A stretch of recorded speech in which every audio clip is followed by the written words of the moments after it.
मोदी सरकार 3.0 में 2047 तक विकसित भारत के मिशन के साथ देश की विकास यात्रा जारी है और भारत आज दुनिया के सबसे तेजी से बढ़ती इकोनॉमी है और पूरी दुनिया भारत की प्रगति का हिस्सा बनना चाहती है। बदलते वर्ल्ड ऑर्डर और वैश्विक चुनौतियों के बीच भारत ने विकल्प तलाश रहा है। अफ्रीकी देशों से लेकर साउथ एशिया तक साझेदारी बढ़ा रहा है। कैसे भारत का प्रभाव साउथ एशिया में बढ़ा है, आइए इस पर एक नजर डालते हैं।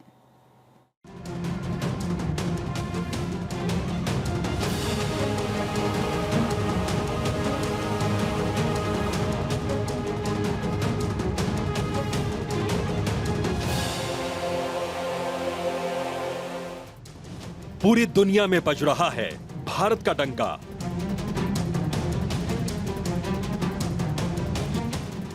दक्षिण एशिया में हावी है हिंदुस्तान। आंकड़े सुना रहे हैं पूरी दास्तान। पूरी दुनिया में भारत का प्रभुत्व बढ़ रहा है। भारत के बढ़ते कदम पूरी दुनिया को हैरान कर रहे हैं।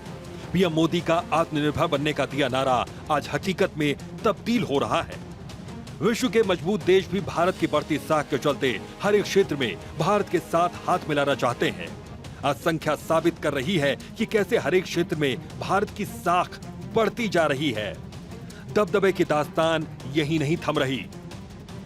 हाल ही में एससीओ की मीटिंग में पाकिस्तान के रक्षा मंत्री की मौजूदगी में देश के रक्षा मंत्री राजनाथ सिंह ने आतंकवाद पर जो रुख रखा, उसकी साक्षी पूरी दुनिया बनी। On 22nd April 2025, the terror group, the Resistance Front, carried out a dastardly and heinous attack on the innocent tourists in Pahalgam. Victims were shot after they were profiled based on the religious identity. The Resistance Front, which is a proxy of UN-designated terror group Lashkar-e-Toiba, claimed responsibility for the attack. In exercising its right to defend against terrorism and preempt as well as deter further cross-border terrorist attacks, India on 7th May 2025 successfully launched Operation Sindoor to dismantle cross-border terrorist infrastructure. We reiterate the need to hold the perpetrators, organizers, financiers and sponsors of reprehensible acts of terrorism, including cross-border terrorism, accountable and bring them to justice. Any acts of terrorism are criminal and unjustifiable regardless of their motivation, whenever, wherever and by whomsoever committed. अब आपको आंकड़ों के जरिए समझाते हैं कि कैसे सभी मोर्चे पर भारत मजबूती के साथ कदम बढ़ा रहा है। चाहे अर्थव्यवस्था हो या फिर अंतरिक्ष प्रौद्योगिकी का क्षेत्र, शिक्षा और स्वास्थ्य के क्षेत्र में भी आंकड़े भारत के पक्ष में दिखते हैं। अब कुछ ऐसे आंकड़ों से आपको रूबरू करवाते हैं जिसका जिक्र ग्लोबल फायर पावर जैसे कई अंतर्राष्ट्रीय संगठन कर रहे हैं। अर्थव्यवस्था दक्षिण एशिया की कुल जीडीपी का लगभग 75 से 80% भारत से आता है। भारतीय अर्थव्यवस्था वैश्विक स्तर पर 5वीं सबसे बड़ी अर्थव्यवस्था बनकर उभरा है।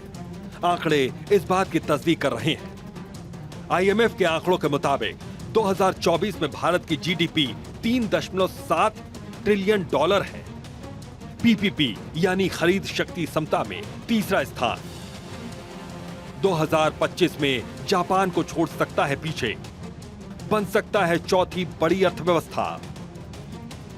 तो भारत का आर्थिक आकार बांग्लादेश, पाकिस्तान और श्रीलंका जैसे देशों की तुलना में कहीं बड़ा है।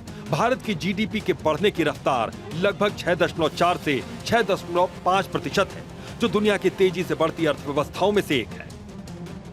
जनसंख्या भारत दुनिया की सबसे ज्यादा आबादी वाला देश बन चुका है। 2025 में आंकड़ा बढ़कर 1.44 बिलियन हो सकता है।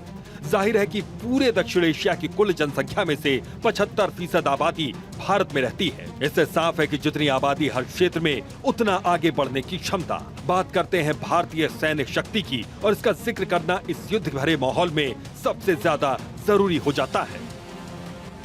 सैन्य क्षमता भारत की बढ़ती ताकत, वैश्विक रैंकिंग में बढ़ता दबदबा। ग्लोबल फायर पावर इंडेक्स 2024 के मुताबिक भारत की सैन्य शक्ति विश्व में चौथे स्थान पर है, जो इस क्षेत्र में बढ़ते कदम का उदाहरण है। भारत की परमाणु क्षमता का भी पूरी दुनिया में बोलबाला है। भारत 1998 से परमाणु संपन्न देश है। भारत के पास बैलिस्टिक मिसाइलें जैसे अग्नि 5 और पृथ्वी, जो multiple independently targetable re entry vehicle यानी कि MIRV तकनीक से लैस है।